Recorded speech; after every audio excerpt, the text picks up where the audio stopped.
continues now on BBC One, introduced by Michaela Strachan. Hello. Over the last 2 weeks, we've heard a lot about endangered wildlife around the world. But if we're serious about saving planet Earth, then we also need to look closer to home. Tonight, we focus on the southeast.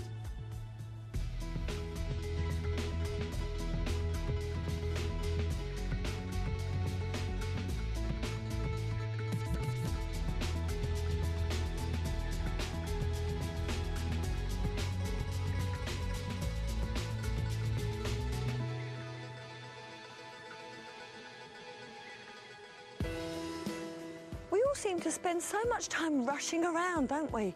And I should know, I've spent the last 25 years in the fast lane. So I decided it was time to apply the brakes and take a new journey. I'm going on an adventure that'll take me as close as humanly possible to some of the UK's most endangered animals. The southeast contains some of the most diverse habitat in the country, from chalk downland to coniferous woodland. This rich environment provides a home for many of nature's greatest creatures. Some of them are thriving, while others are in desperate need of our help. In this programme, I'll be tracking down 3 of the most endangered animals in Kent and Sussex. I'll be meeting the people that strive to save them. I'll also be finding out what we can all do to give our native wildlife a helping hand. It's a trip through my homeland, the beautiful southeast. At the beginning of my journey, I'm looking for a very elusive customer, something that has every reason to avoid us. It's an animal that hasn't been seen in the wild in the UK for over 450 years because our ancestors hunted it to extinction. Well, now we're inviting them back. I hope they forgive us. I'm talking about beavers. They once roamed our land, creating rich habitats for other species. Unfortunately, us Brits saw them exclusively as fur coats and hats until they disappeared completely. But we could see beavers returning to our countryside if an exciting project here in Kent proves successful. On Valentine's Day 2004, conservationists in Kent released 1 male and 1 female beaver into this 130-acre nature reserve. They wanted to see how they'd cope out of captivity. Some farmers opposed the idea of beavers living wild again. They believed they'd destroy valuable land. But conservationists like Peter Forrest fully support the plan. He manages this reserve and has been following the beavers' progress from day one. What bonuses will we get from beavers being reintroduced? Right, OK, well, if you've got a reserve with beavers on and you've got one down the road which is exactly the same, but not beavers, the one with the beavers will have many more species on it. It's as simple as that. I mean, you could talk for hours on the subject, but it's very simple. So they're good for the wildlife of Great Britain, yeah. They would be good? Yeah, without a doubt. You know, that they increase their diversity when they're present on the site. Well, I'd like to go. I'd love to see them. Well, I mean, whether we will tonight, no, I don't know. We'll try. OK, well, you lead on and I'll follow. Yep. Beavers are great at making homes for other animals. They burrow through the banks of the stream, creating water channels, which soon become home to a host of other wildlife. Dead wood like this, left by the beavers, provides nest sites crucial for insects, which in turn provide food for other animals. If you're in a wood and you see these small little branches of willow or whatever gnawed in that fashion, yeah, you know you've got beavers. Oh, golly, it is, isn't it? Yeah. Yeah. And it's almost like a weapon. They've honed it down to it's quite sharp. Yeah. Do they eat it? Their preferred food is small willows, you know, up to about this sort of width. Right. And you can see how big they are, because that's got its tooth up there, so it's been sat on its back legs and it's got its head up that high. Yeah, golly. They're quite high, they're quite big. We could see the evidence. The beavers were close by. All we had to do was find them. Are we likely to see them on land or on the water? Well, if they hear us first, they'll be in the water. If we're really quiet, we might see them on land. It just depends. We'll just be very, very quiet. Oh, what's that? Can you hear something? I did, yeah. It's just audible. It's all right, you can see. Just? I couldn't believe it. I'd seen a water vole, the UK's fastest declining mammal. This site is thriving with wildlife, but still no sign of the beavers. The more we looked, the more desperate I was to see them, so I just put all my trust in Pete and his tracking skills. Okay.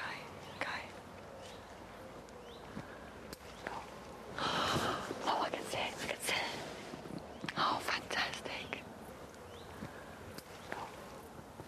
Oh, that's wonderful. Oh, he's swimming up the bank.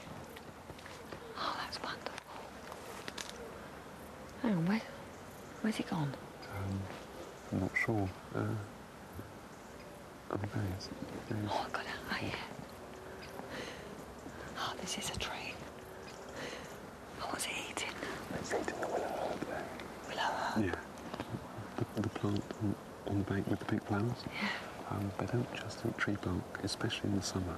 So it's actually eating that just as a cow would graze on grass. Oh, this is superb. Why is there only one? I don't think I've ever seen them eating close together. They go to separate parts of the bank to eat. Their coat is beautiful, isn't it? Yeah, I mean, that's, unfortunately, that's why they were hunted, but that is, the beaver's coat is just so important to them because it's waterproof and retains a lot of heat. You see how it's reaching up off, I was showing you earlier, they can get really quite high. Yeah. I mean, they sit back on their back legs and reach up with their jaws. See? Chomping away. Chomping away. It's quite high though, isn't it? It's fabulous. It is, it's great. We're actually seeing them in their wild. They're not in a zoo. This is the way it should be. Yeah. This is great, isn't it? It really is. And it's doing a good show tonight. It really is. It's getting back in the water. So we might not see it again. Probably not. Well, it's been a privilege. Thank you ever so much, Pete. No, it's okay to see it. It's good. We'll leave him to it then, shall we? Yeah, okay. That's good. I couldn't believe I'd seen a beaver in the wild. To get closer to these fascinating mammals, I've come to Wildwood, a woodland discovery park near Canterbury, where we can all see these creatures up close and personal. I received a very wet welcome and met the man with all the beaver knowledge, park manager Peter Smith. Pete, this is great to be this close and seeing this, and they're much bigger than I thought. Why are they here in the first place? Well, we've got European beavers here, so we can show them off to people. And we've been bringing European beaver from the continent back to Britain to demonstrate what a great animal beaver are at helping restore lots of different wildlife. So these little fellas can help bring back rare butterflies, rare plants, rare birds can live because of the work these chaps do gnawing down bits of wood. Which is exactly what he's doing now. Look at that, and a good old nosh. Because the bark, this stuff here, is actually food. What are you doing? The man's a fool. He's gone insane. It's full of carbohydrate, and you can eat it. Humans can eat this and get nourishment. It's better to cook it. Give us a go then. That's all. And that's, and you can munch on it. It's a bit bitter, but all the pith, if you scrape the pith off, you can eat that. By chomping down the branches, the beavers open up the woodland, which lets the light in, allowing new life to flourish. They do all this woodwork with their gnashers, which they continually sharpen by grinding them together. Their teeth are also used to build the lodge, their family home. We've actually got cameras in the lodge at the moment, so what are we seeing? We're going to see the female beaver, and she's holed up in there a moment. She certainly hasn't been coming out, and that's one of the reasons we've got to go and give her a good health check. What does it look like from the inside, though? Well, it's basically, it's quite small. It's only about so big. It's lined with wood, which is protective. It stops things getting inside them. But then they've lined it with little leaves, and it's nice and soft and warm, and it's got a lot of insulation. And that's exactly what they would do in the wild. That's right. Brilliant. As cosy as it looks in there, they'll have to move her outside to get a closer look. Right, we're in the beaver enclosure now, and what we're going to try and do, or what the guys are going to try and do, is to get the female beaver out so that we can do the health check on her. Here we go. Ah, there you go. Is she out? She's come out? Yeah, there she comes. I see her. We've got to catch her up in a net, and she doesn't like that. Right. So we have to be as quick as we can, and by using the right type of net, and although it looks cruel actually holding it in the net and then we twist it round, she can't actually hurt any of her limbs. There she is. He's cross. Oh yeah. To limit the amount of times they need to examine her, the keepers check for everything, including signs of pregnancy. No mamma is what you're looking for the teats? Yeah, that's right. No swelling. And do they come up when she's pregnant? Yeah. You feel them coming on. There's the teeth there, just there. No, it's not swollen anyway. No, it's not looking particularly like she's pregnant. Are we happy? She's not big enough then, she's not... No. If she's Not ready to, pregnant- certainly not imminent. Right, if you keep back a little. No sign of any babies this time, but Pete assures me she's fighting fit. Not aggressive at all.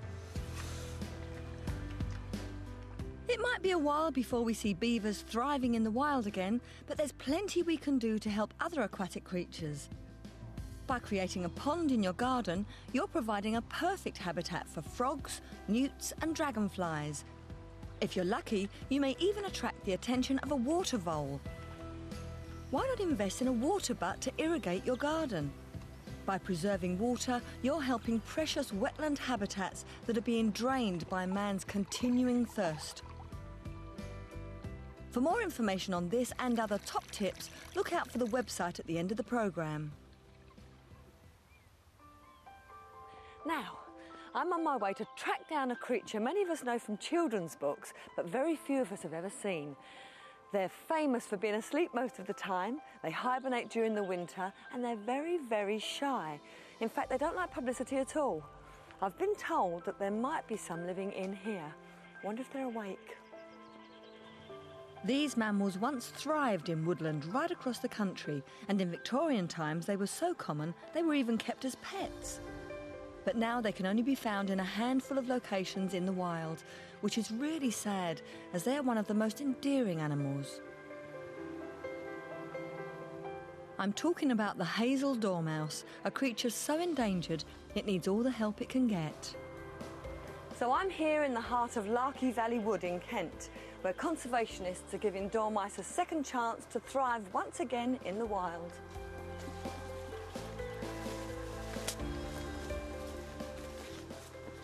It's not every day I look for a man in a wood, but I'm told if any man can help me track down a dormouse, it's Ken West from the Kent Mammal Group. Oh, Ken, good to see you. I'm Nice to very see well. you.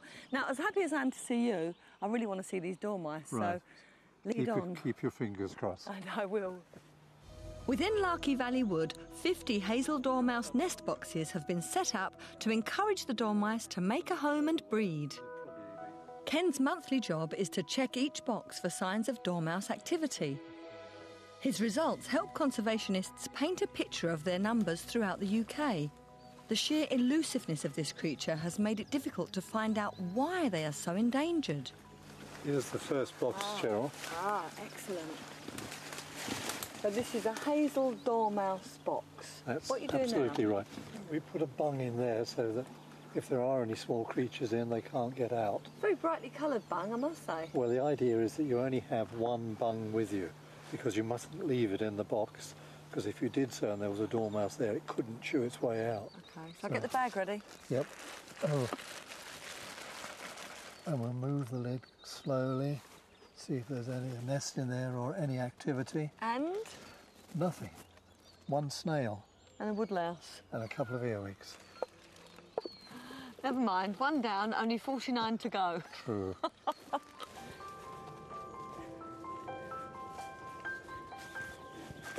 I don't think we need to worry too much, Oh, because there's nothing in there. another empty one. Mm-hmm. Never mind. The nest boxes are dotted around 100 acres of dense woodland. It's tiring work, and all we seemed to find were... Only slugs. Slugs.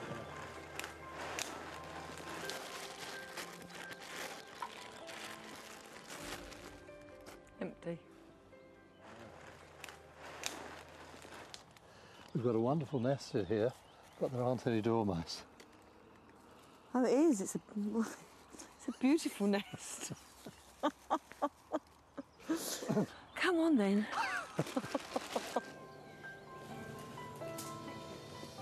Oh, I was beginning to think I was never going to see one.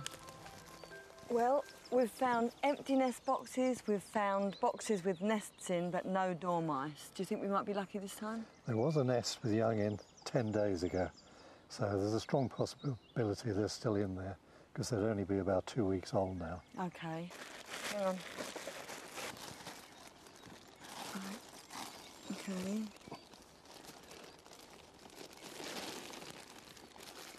Here we go.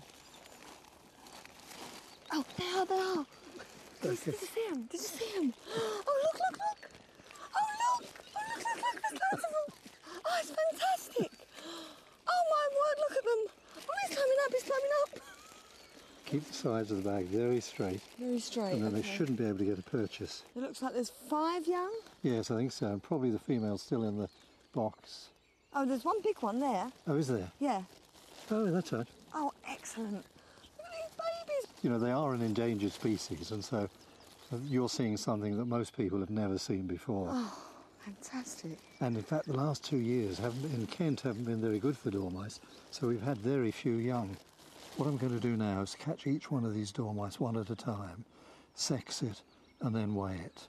And then we'll put them all back into the box and put the box back in the tree. And you keep all this information? This is all passed on at the end of the year, in October, to English Nature. So this has been going on for about 7 years, I think, that we've been doing this. So you're going for one of the babies. Oh, look. He's a cutie. They're incredibly difficult to sex at that size. That's actually a female. Hello. Cute. Let me just put it back in the bag in case it escapes. You have to do all the work inside the bag. And you're going to measure, you're going to weigh it now? I'm going to weigh it. So with the bag, that is weighing 15 grams. What we have to do is to put that dormouse back in its box. Seems a little bit reluctant, but that's what's happening. Oh, bless. I'm extremely privileged to witness this amazing sight. But more importantly, these checks help monitor the fragile population of the Hazel dormouse. Last year, 13,000 nest boxes were checked in the UK by specially trained people like Ken. And an encouraging 3,100 dormice were discovered nesting in them. Let's hope their numbers continue to rise. So that's it, a mum and 6 babies, and we've trudged around this wood for what seems like hours, but it was a success, and a thrilling success. Does it still give you a thrill after all this time? Yes, it really does. I always enjoy it. Ken is just one of many people striving to save these lovable creatures. I was invited back to Wildwood, where they're also helping to increase Hazel dormouse numbers by breeding them in captivity and releasing them in the wild. Aptly named Hazel Ryan has played her part in breeding over 50 dormice. These breeding cages, or love nests, house one female and one male dormouse, and the rest is left to nature. Well, there's a little more to it than that, of course. So how do you go about helping them to breed? Well, after our dormice come out of hibernation, we pair them up. Now, there is actually a stud book for dormice. No. Yes, there is. So each one has a pedigree, and we know who their parents were. And on that basis, we decide who to pair with who, to make sure that we don't have animals which become inbred. Then we put them together in one of these breeding cages. We give them a nest box each, and we basically let them get on with it. And do they? Usually they do, yes. Sometimes they're not keen on each other and it takes a while, but usually we're successful.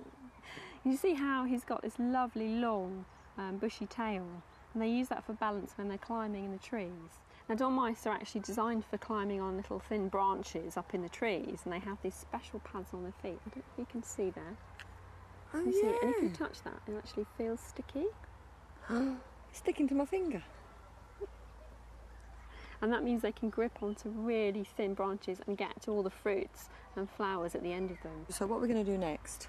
Right, well, we're actually going to treat him for fleas, because I've noticed a few fleas around now. It's warm weather. He's too tiny to have fleas. Fleas are bigger than him, aren't they? Yeah, well, dormice have very large fleas compared with other small mammals. Do they? They do. Okay, we just need to put a little spot of liquid on the back of his neck. So I'm just blowing the fur so that there's a little bit of bare skin so that the liquid's absorbed. And that should cure his flea problem. Oh, look at him, look. With the dormouse free of fleas, Hazel hopes he'll become the perfect father. And I wanted to find out how we can all help this endangered creature. Well, you can actually become a nature detective and actually go out looking for signs of dormice. Oh, right, how's that? Well, dormice open hazelnuts in a very special way. Hence they're called the hazel dormouse. That's right. Yeah. So if you go and look in a woodland where there's hazel, you might actually be able to find evidence of them. But hazelnuts, I mean, there are squirrels where I live and they just... How can you tell whether it's a dormouse or... Let me show you these nuts. Detective. OK, this one is opened by a squirrel. Can you see that it's actually been split cleanly into two pieces? Yeah, they just break them. That's what it's like at home. The squirrels have got very large teeth. Uh-huh.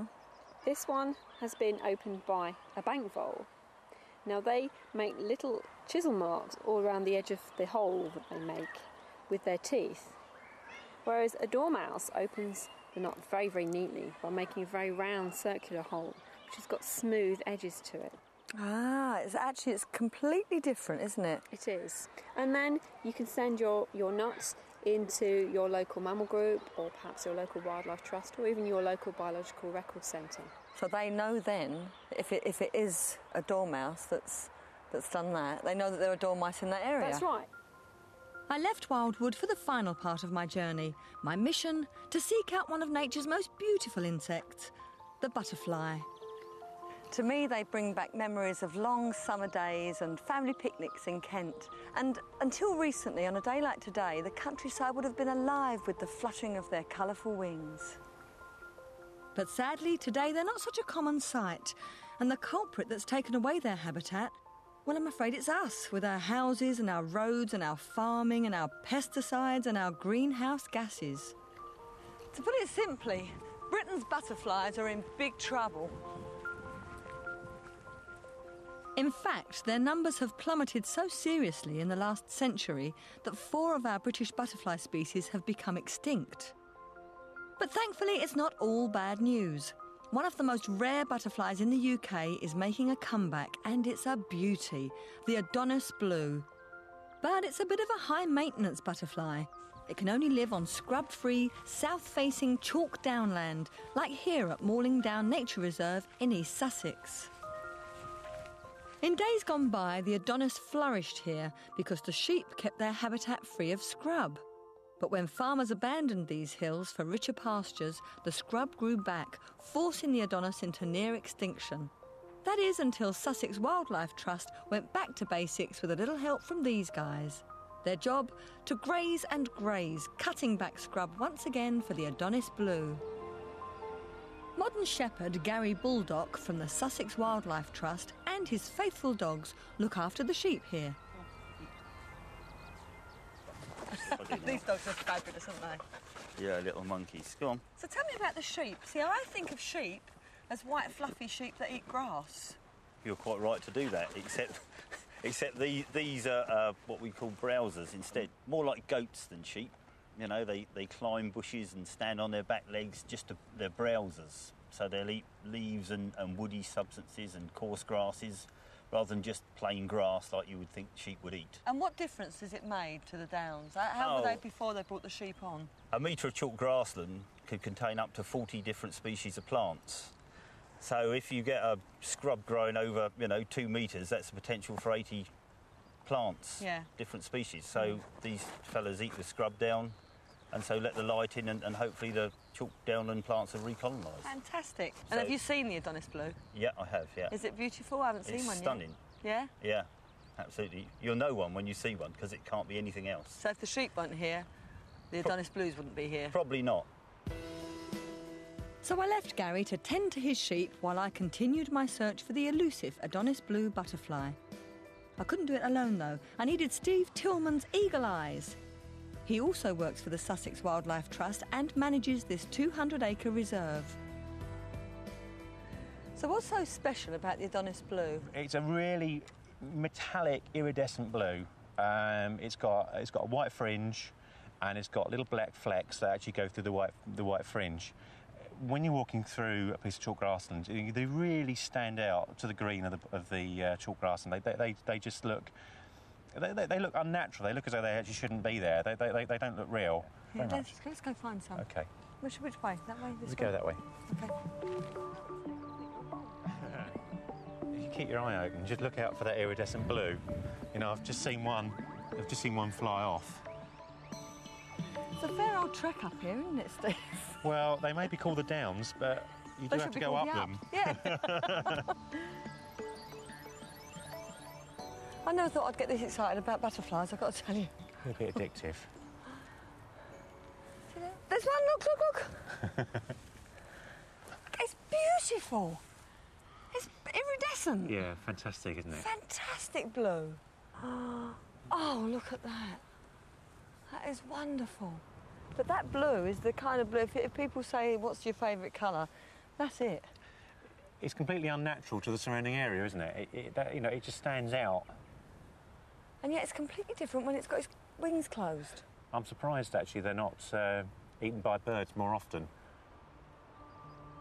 Our first sighting was amazing, and after that we could see that the Adonis blue was simply flourishing, thanks to Morning Down's housekeeping sheep.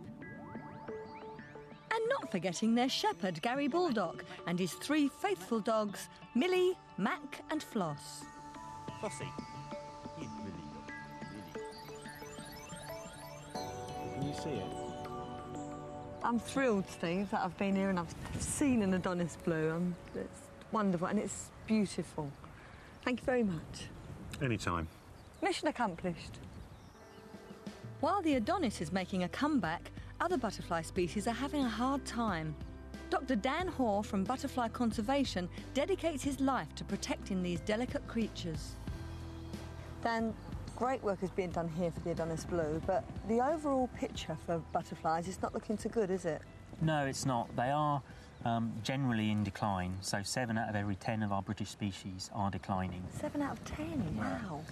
So we've got about 56 species that are resident here all through the year, and many of those are declining for various different reasons. So we've got a tray of specimens in front of us here, just to show you some of the different ones.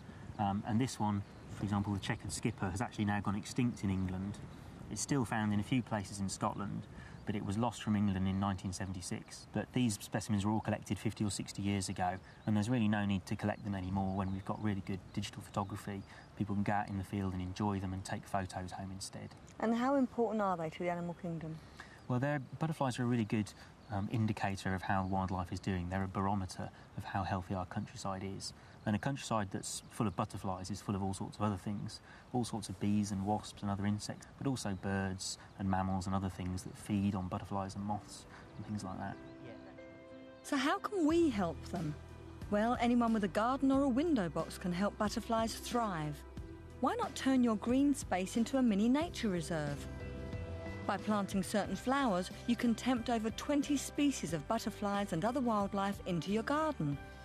Marjoram, echinacea, lavender, scabious and mint, to name just a few butterfly favourites.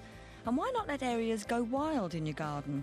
This encourages certain species to breed. So go on, create a butterfly haven and help save Britain's butterflies. In Kent, I've seen the first beavers helped back into the wild and dormice moving into man-made homes. And my journey ends here, where butterflies on the brink of extinction are making a comeback. What I've discovered is we can all make a difference, even if it's just in our back gardens. I hope you've been inspired too. If you'd like to do your bit for saving planet Earth's wildlife, then our website is full of lots of practical ideas. bbc.co.uk/Saving Planet Earth. And you can even make a donation directly from there to the BBC Wildlife Fund, which is raising money for conservation projects both here in the UK and around the world. Our wildlife is precious. Let's all take care of it. Bye-bye.